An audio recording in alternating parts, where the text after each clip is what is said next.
Hello friends, आज हम इस वीडियो में समझेंगे वर्ब। वर्ब को हिंदी में कहते हैं क्रिया। वर्ब को समझने से पहले हम लोग यह समझ जाते हैं कि कोई भी सेंटेंस वर्ब के बिना अधूरा है। जैसा कि हम लोग पानी के बिना जिंदा नहीं रह सकते, वैसे ही कोई भी सेंटेंस वर्ब के बिना अधूरा है। जैसे कि चिल्ड्रेन प्ले, यहाँ पर जो है प्ले जो है ये वर्ब है। अगर प्ले हटा देंगे चिल्ड्रेन, चिल्ड्रेन को एक सेंटेंस है, नो सेंटेंस। यहाँ पर walking, the man was walking, walking यानी चलना, चलना जो एक वर्ब है। द मैन वाज ये सेंटेंस नहीं है, अगर वॉकिंग को हटा देंगे वाज, इसीलिए सेंटेंस वर्ब के बिना कोई भी सेंटेंस अधूरा है।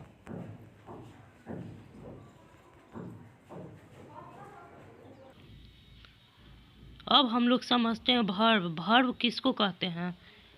A verb is a word which denote an action, position, relation और थिंग। इसका कहने का अर्थ ये है कि वर्ब यानी क्रिया वह शब्द है जिसे किसी कार्य, व्यापार, अधिकार या अवस्था का बोध होता है।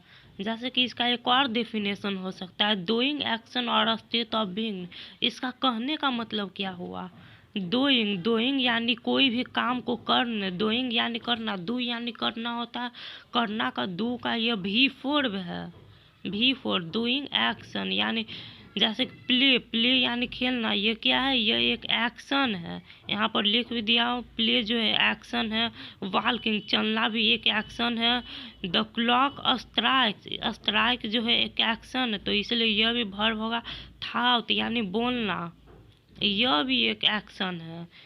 एक्शन समझिए। State of being, state of being का मतलब होता है होना, मतलब किसी कार्य के करने अथवा बोध होने का पता चलता है, उसे क्रिया कहते हैं। तो ये आप लोग कभी भी नहीं भूलिएगा। डूइंग, डूइंग और action word are called verb, नहीं तो डूइंग एक्शन और state of being are called verb. मतलब किसी कार्य के करने अथवा बोध होने का पता चलता है, उसे क्रिया कहते हैं। टाइप्स ऑफ वर्ब को दो भागों में बांटा गया है, main verb, helping verb. Main verb को प्रधान क्रिया कहते हैं, हेल्पिंग वर्ब को सहायक क्रिया। मेन, इसमें मेन लिखा हुआ है, मेन से ही पता चल रहा है, मतलब मेन जो मेन है, प्रधान, प्रधानमंत्री क्या है? वो जो पूरे इंडिया के मेन है, वैसे ही ये प्रधान, प्रधान जो है मुख्य, प्रधान को हम लोग मुख्य भी कह सकते हैं, इसलिए मेन वर्ब को मुख्य क्रिया नहीं तो प्रधान क्रिया भी कह सकते हैं। मेन वर्ब, अब यह समझते हैं कि मेन वर्ब किसको कहा जाता है? जो क्रिया किसी वाक्य में अकेले या सहायक क्रिया के साथ आती है वह मेन वर्ब कहलाती है। इसमें क्या कहा जा रहा है? क्रिया अकेले या कोई सहायक क्रिया यानी हेल्पिंग वर्ब के साथ आती है, उसे मेन वर्ब कहते हैं।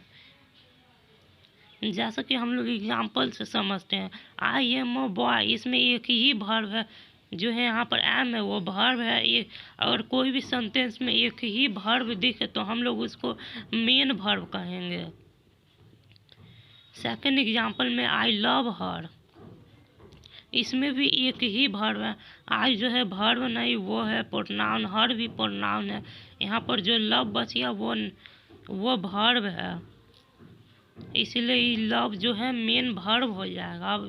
अब थर्ड एग्जाम्पल में समझते हैं, आई एम रीडिंग, इसमें तो एम भी रीडिंग है, एम भी मेन वर्ब है और रीडिंग भी मेन वर्ब है। अब यह कैसे पता लगाएंगे कि मेन वर्ब कौन सा है? अगर कोई भी सेंटेंस में दो वर्ब दिया रहे, दो वर्ब दिया रहे, तो उसको पहचानने का सबसे आसान तरीका, एम जो है, एम जो है यहाँ पर क्या कर रहा है? एम जो है हेल्पिंग, यानी एम जो है मदद कर रहा है, इस सेंटेंस को हेल्पिंग का काम कर रहा है, मदद करने का काम कर रहा है। Am, is, am, are, was, were, ये सब जो हेल्पिंग वर्ब है। लेकिन कोई भी सेंटेंस में एक ही वर्ब दिए रहे तो हम लोग उसको मेन वर्ब कहेंगे। लेकिन यहाँ पर आई एम रीडिंग, इसमें जो है दो वर्ब दिए हुए हैं, तो इस वैसे केस में जो है रीडिंग हो जाएगा हेल्पिंग वर्ब। एम जो है रीडिंग हो जाएगा मेन वर्ब, सॉरी मिस्टेक कर दिया हूँ, रीडिंग जो है हो जाएगा मेन वर्ब। यहाँ पर एम जो है हेल्प यानी मदद करने का काम कर रहा है, किसका, रीडिंग का, इसलिए जो है इसमें रीडिंग मेन वर्ब हो जाएगा, एम हेल्पिंग वर्ब हो जाएगा। Is am are was were ये सब हेल्पिंग वर्ब है। और कोई सेंटेंस में is am are was were अकेले ही रहे तो हम लोग वैसे केस में मेन वर्ब मानेंगे। तो ये समझिए, अब हम लोग समझते हैं हेल्पिंग वर्ब। हेल्पिंग वर्ब किसको कहते हैं? हेल्पिंग वर्ब जो क्रिया tense, mood, tense, voice, mood इत्यादि के निर्माण में प्रधान क्रिया की सहायता करती है वह हेल्पिंग वर्ब कहलाती है। सपोज दैट, हम एग्जाम्पल ले लेते हैं। आई एम रीडिंग, इसमें जो है एम जो है हेल्पिंग वर्ब है। इसमें तो इसे देखने से पता चल रहा है इसमें दो वर्ब है। एम क्या है? वर्ब है। ये रीडिंग क्या है? वर्ब है। तो इसमें एम जो है मदद करने का काम कर रहा है, किसका? रीडिंग का।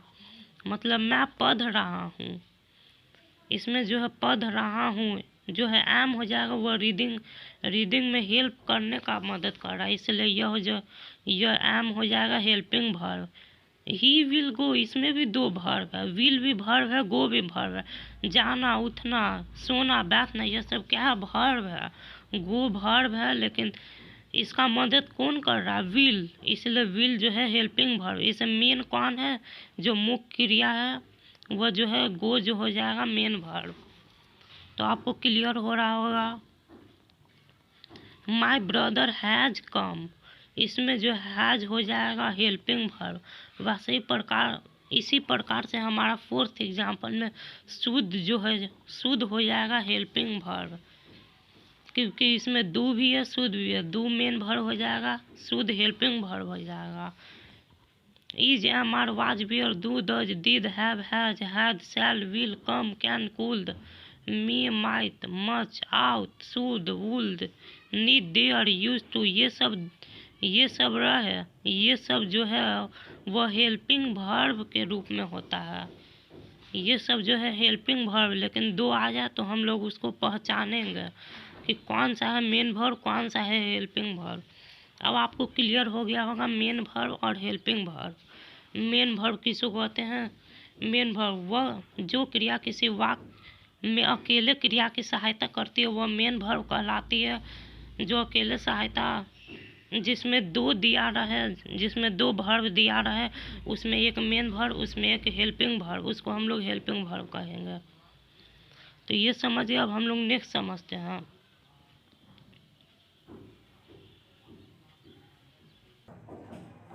यहाँ पर हम लोग समझ जाते हैं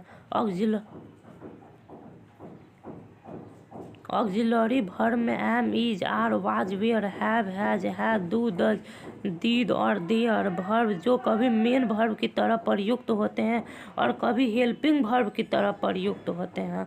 जैसे कि इज, इसमें एक ही वर्ब है, इसलिए जो है इसमें इज हो जाएगा, इज जो हो जाएगा मेन वर्ब। सेकंड एग्जाम्पल में दिया हुआ ही इज गोइंग, इसमें दो वर्ब है, इज भी है वर्ब और गोइंग भी है वर्ब, इसीलिए इसमें जो है इज हो जाएगा हेल्पिंग वर्ब जो गोइंग का मदद कर रहा है, इसलिए इज जो है हेल्पिंग वर्ब हो जाएगा। फोर्थ एग्जाम्पल में दिया हुआ डिड ही कम, इसमें जो है डिड हो जाएगा हेल्पिंग वर्ब। अब यह कैसे, आप लोग टेंस पढ़े होंगे तो आप लोगों को यह सेंटेंस क्लियर हो रहा होगा। टेंस अगर नहीं पढ़े तो मैं अपने चैनल पर डाल चुका हूँ, आपको उस वीडियो का लिंक नीचे डिस्क्रिप्शन में मिल जाएगा, टेंस वीडियो का लिंक। इसमें जो है डिड जो है हेल्पिंग वर्ब है। डिड जो है वो किसका मदद कर रहा है? इसमें दो वर्ब है, डिड भी है और कम भी है, हेल्पिंग वर्ब। डिड भी है और कम भी है जो एक वर्ब है। डिड जो है कम का मदद कर रहा है, इसलिए डिड जो है हेल्पिंग वर्ब। वैसे ही इसमें डिड क्या आ जाएगा? इसमें केवल एक ही वर्ब दिख रहा है, ही और डिड जो है प्रोनाउन है, इसमें डिड एक ही वर्ब है, तो ऐसे केस में हम लोग डिड को मेन वर्ब मानेंगे। अब हम लोग नेक्स्ट समझते हैं। यहाँ पर हम लोग और समझ लेते हैं। अगर कोई भी सेंटेंस में दो वर्ब दिए रहे तो हम लोग उसमें कैसे समझेंगे कौन हेल्पिंग वर्ब है कौन मेन वर्ब है। तो यहाँ पर हम लोग समझते हैं आई हैव बीन रीडिंग, इसमें हैव भी है, बीन भी है वर्ब और रीडिंग भी है वर्ब। अब ये समझते हैं कि कौन सा है हेल्पिंग वर्ब कौन सा है मेन वर्ब। हैव जो है हैव और बीन जो है हेल्पिंग वर्ब। अब यह कैसे है, हैव जो है और रीडिंग, इसमें हैव बीन और रीडिंग का मदद कर रहा है हैव बीन, इसलिए इसमें हैव बीन जो हो जाएगा हेल्पिंग वर्ब और रीडिंग जो हो मेन वर्ब हो जाएगा। क्योंकि रीडिंग इसमें मेन है पढ़ना, इसमें एक से अधिक हो गया, इसलिए इसमें रीडिंग जो है मेन वर्ब और मेन वर्ब का मदद कौन कर रहा है हैव बीन, तो इसमें हैव बीन हेल्प कर रहा है इसलिए हेल्पिंग वर्ब। सेकंड एग्जांपल में दिया हुआ I have been a teacher, इसमें कितने वर्ब है, आई जो है प्रोनाउन है, टीचर एक नाउन है, ये भी नहीं है, ये तो कुछ और है। हैव वर्ब है, बीन भी वर्ब है, इसमें 2 वर्ब दिख रहा है। अब ये समझते हैं कि कौन सा है मेन वर्ब कौन सा है हेल्पिंग वर्ब। लास्ट वाला जो हो जाएगा वो तो मेन वर्ब, बीन जो है मेन वर्ब हो जाएगा। मेन वर्ब का मदद कौन कर रहा है हैव, तो इसमें हैव जो है मेन वर्ब, हैव जो है हेल्प कर रहा है किसका बीन का, इसलिए हैव हेल्पिंग वर्ब हो जाएगा और बीन क्या हो जाएगा मेन वर्ब। तो यहाँ पर आप सभी को क्लियर हो गया होगा। अगर कोई भी सेंटेंस में 2-3 वर्ब दे दिया जाए या 3 से अधिक भी दे दिया जाए तो उसमें पहचानने का यह तरीका आप लोगों को समझ में आ गया होगा। अब हम लोग नेक्स्ट समझते हैं। यह भी ग्रामर के चैप्टर में यानी वर्ब के चैप्टर में पढ़ा जाता है। अब हम लोग कोई भी सेंटेंस में ऑब्जेक्ट कैसे पहचानेंगे ये समझ लेते हैं, तब हम लोग समझेंगे मेन वर्ब को 2 भागों में बांटा गया है वो समझेंगे। पहले हम लोग यह समझ जाते हैं ऑब्जेक्ट, कोई भी सेंटेंस दे दिया जाए उसमें ऑब्जेक्ट कैसे पहचाना जाता है।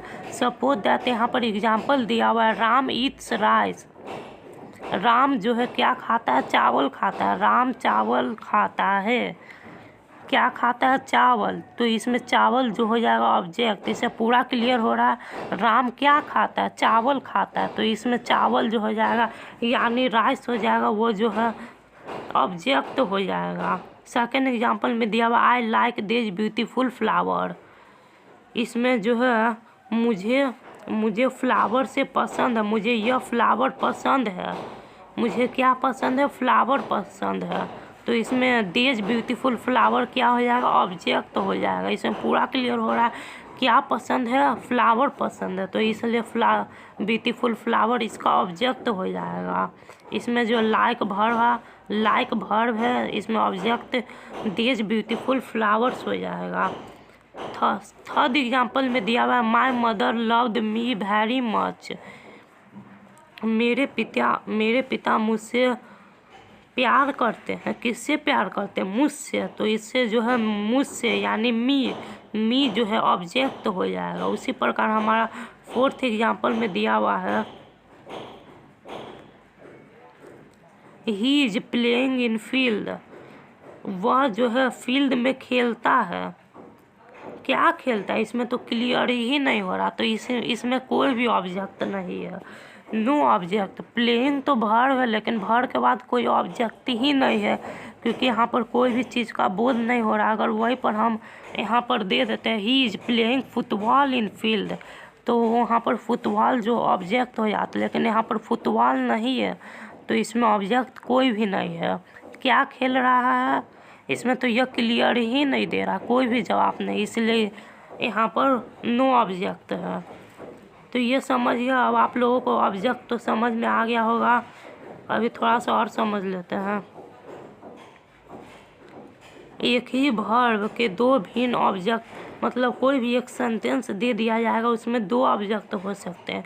Suppose that example he gave me money, वह मुझे पैसे देता है, क्या देता है पैसे, किसे देता है मुझे, तो इसमें मनी और किसे देता है किसको देता है मुझको देता है, मनी और मुझको देता है, वो दोनों क्या हो जाएगा वर्ब।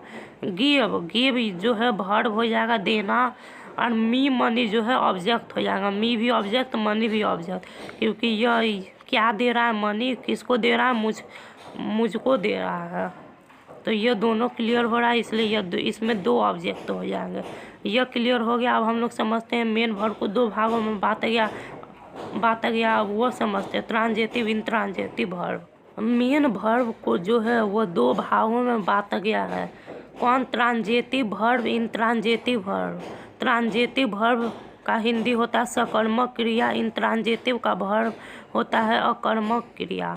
अब समझते हैं सकर्मक क्रिया किसको कहते हैं, ट्रांजेटिव वर्ब किसको कहते हैं। जिस क्रिया के बाद कर्म यानी ऑब्जेक्ट का प्रयोग हुआ है उस क्रिया को ट्रांजेटिव वर्ब कहते हैं। सपोज दैट यहाँ पर हम लोग एग्जाम्पल ले लेते हैं। राम ईट्स राइस, राम चावल खाता है।